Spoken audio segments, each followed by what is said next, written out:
காலமே தேவனை தேடு, ஜீவ காருண்யர் பாதம் பணிந்து வந்தாடு. காலமே தேவனை தேடு. கடவுள் மைந்தர் தூய ஆவியின் திருப்பெயராலே ஆமீன். அன்புக்குரிய இறை மக்களே, இன்று நாம் தியானிக்கப் போகின்ற திருவசனம் என்னவென்றால் என்னாகமம் 6ஆம் அதிகாரம் 25ஆம் வாக்கியம். கர்த்தர் தம்முடைய முகத்தை உன்மேல் பிரகாசிக்க பண்ணி உன்மேல் கிருபையாய் இருக்க கடவர். கர்த்தர் தம்முடைய முகத்தை உன்மேல் பிரகாசிக்க பண்ணி உன்மேல் கிருபையாய் இருக்க கடவர். இந்த வசனம் பழைய ஏற்பாட்டின் 4வது புத்தகமான என்னாகமம் 6ஆம் அதிகாரம் வசனம் 25 கொடுக்கப்பட்டுள்ளது. ஆண்டவர் மோசேக்கு இஸ்ரவேல் மக்கள் மீது ஆசீர்வாதம் வழங்கும் முறையை கற்பிக்கின்றது. இந்த வசனத்தை சற்று நோக்கி பார்க்கும்பொழுது ஆசாரிய ஆசீர்வாதத்தின் ஒரு அங்கமாக இது இருப்பதை நாம் காண முடிகின்றது. இது மக்களின் மீது ஆண்டவர் காட்டுகின்ற பாதுகாப்பின் அக்கறையை மற்றும் ஆதரவை வேண்டி கேட்டுக்கொள்கின்ற ஒரு பிரார்த்தனையாகவும் நாம் பார்க்கலாம். கர்த்தர் உமது மீதே தனது முகத்தை பிரகாசமாக வீச செய்வார் என்ற சொற்றொடர் தேவனுடைய பார்வையும் ஆசீர்வாதமும் என்றென்றைக்கும் சக்தி வாய்ந்த ஒரு உருவாக்கத்தை காண்பிக்கின்றது. ஆண்டவரின் முகம் என்கின்ற சொற்றொடரின் அர்த்தத்தை நாம் பார்க்கும்பொழுது அவரின் சந்நிதியையும் அவரது பார்வையும் குறிக்கின்றது.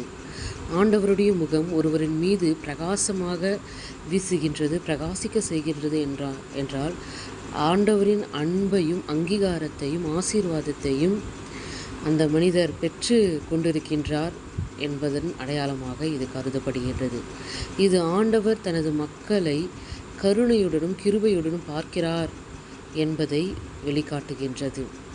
வசனத்தின் 2வது பகுதியாக உமக்கு கிருபை செய்வாராக என்றால் தேவனுடைய சாந்தமும் பரிவும் என்பதை குறிப்பிடுகிறதை நாம் பார்க்கின்றோம். கிருபை என்ற வார்த்தை கைண்ட்னஸ், மர்சி அல்லது ஃபேவர் ஆகியவற்றை குறிக்கிறது. ஆகவே இந்த பகுதி தேவன் தனது கருணையையும் கிருபையும் தனது மக்களுக்கு காண்பிக்கும்படி பிரார்த்திக்கின்றார். ஆக மொத்தத்தில் இந்த வசனம் தேவனுடைய அன்பையும் ஆசீர்வாதத்தையும் பற்றிய அழகான மற்றும் ஆறுதலான நினைவூட்டலாகவும் இந்த வசனம் அமைகின்றதை நாம் பார்க்கின்றோம். தேவன் தனது மக்களை ஆசீர்வதித்து பாதுகாக்குமாறு மற்றும் அவர்களுக்கு தனது கிருபையையும் மற்றும் தன்னுடைய ஆறுதலையும் காண்பிக்கின்ற ஒரு பிரார்த்தனையாகவும் இந்த வசனத்தை நாம் பார்க்கலாம். நூல் அமைப்பின் பொருட்டு என்னாகம புத்தகம் இஸ்ரவேல் மக்கள் எகிப்திலிருந்து அடிமைத்தனத்திலிருந்து விடுவிக்கப்பட்ட பின் வனாந்திரத்தில் உலாவும் காலத்தில் எழுத ஒற்ற காரியங்களை இங்கு குறிப்பிடுவதை நாம் பார்க்கின்றோம். ஆசாரிய ஆசீர்வாதம், தேவனுடைய சந்நிதி மற்றும் ஆதரவை அவர்களின் பயணத்தின் போது அவர்கள் பெற்றுக்கொண்ட அந்த அரவணைப்பை நினைப்பூட்டும் வகையில் இந்த புத்தகம் மக்களுக்கு வழங்கப்பட்டிருக்கின்றது. இது மக்களுக்கு அவர்களின் பயணத்தில் அவர்கள் எதிர்கொண்ட சவால்களும் மற்றும் எதிர்பாராத விதமாக நடந்த செயல்களில் எவ்வாறு ஆண்டவர் அவர்களுக்கு ஆறுதல் மற்றும் நம்பிக்கை அளித்தார் என்பதையும் இங்கே நாம் பார்க்கலாம். இந்த வசனம் ஆண்டவருடைய சந்நிதி, பார்வை மற்றும் ஆசீர்வாதம் அவரது மக்களின் வாழ்வில் இருப்பதற்கான விருப்பத்தை இந்த வசனம் பிரதிபலிக்கின்றது. இது ஆண்டவர் எப்பொழுதும் தனது மக்களை அன்புடனும் நேர்மையுடனும் அக்கறையுடன் பார்க்கின்றார் என்பதை நமக்கு சுட்டி காமிக்கின்றது. மற்றும் அவருடைய ஆசீர்வாதம், அவருடைய அரவணைப்பு எப்பொழுதும் நம்மை தேடும் அல்லது மக்களுக்கு எப்பொழுதும் கிடைக்கும் என்பதற்கு ஒரு சான்று பகருகின்ற ஒரு திருவசனமாய் இருக்கின்றது. இந்த வசனத்தின் கருப்பொருளாகிய ஆண்டவருடைய அன்பு, அரவணைப்பு, பாதுகாப்பு ஆகியவற்றை உள்ளடக்கிய இந்த காரியங்களை நாம் காண முடிகின்றது. இது ஆண்டவர் எப்பொழுதும் தனது மக்களை பாதுகாத்து அவருடைய பார்வையில் அவர்களை எப்பொழுதும் வைத்திருக்கின்றார். அவர் விரும்பியபடி அவர்களை ஆசீர்வதிக்கவும் செய்கின்றார். எனவே அன்பான இறை மக்களே, எப்பொழுதும் நாம் ஆண்டவரை தேடும் மக்களாக இருக்க வேண்டும், அல்லது எப்பொழுதும் ஆண்டவரை தேடுகின்ற மக்களாய் நாம் இருக்க வேண்டிய கட்டாயத்தையும் அவசியத்தையும் இந்த வசனம் நமக்கு நினைவூட்டுகிறதை நாம் பார்க்கின்றோம்.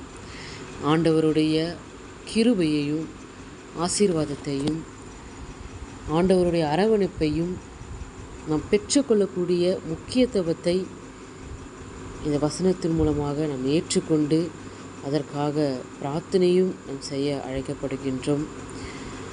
எனவே என்னாகமும் 6ஆம் அதிகாரம் வசனம் 25 என்பது தேவனுடைய அரவணைப்பு, ஆசீர்வாதம், கிருபை அவருடைய சந்நிதியில் எப்பொழுதும் மக்களின் வாழ்வானது இருக்கின்றது என்கின்ற அழகான மற்றும் சக்தி வாய்ந்த ஒரு கருத்தை நமக்கு இவ்வசனம் சுட்டி காட்டுகின்றது.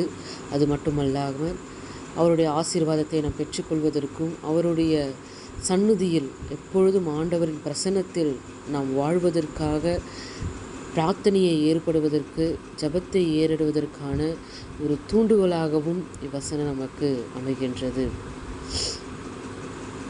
எனவே நாம் அனைவரும் ஆண்டவருடைய ஆசீர்வாதத்தை பெற்று அவருடைய சந்நிதியில் எப்பொழுதும் நிலைத்திருக்கின்ற மக்களாக வாழ்வும். கர்த்தர் தாமே நமக்கு நம்பிக்கை மற்றும் ஆறுதலை வழங்கி நம் வாழ்வின் ஆதாரமாக நமக்கு விளங்குவராக. நம்முடைய வாழ்வின் ஆதாரமான ஆண்டவரை நோக்கி நாம் மன்றாடுவோம்.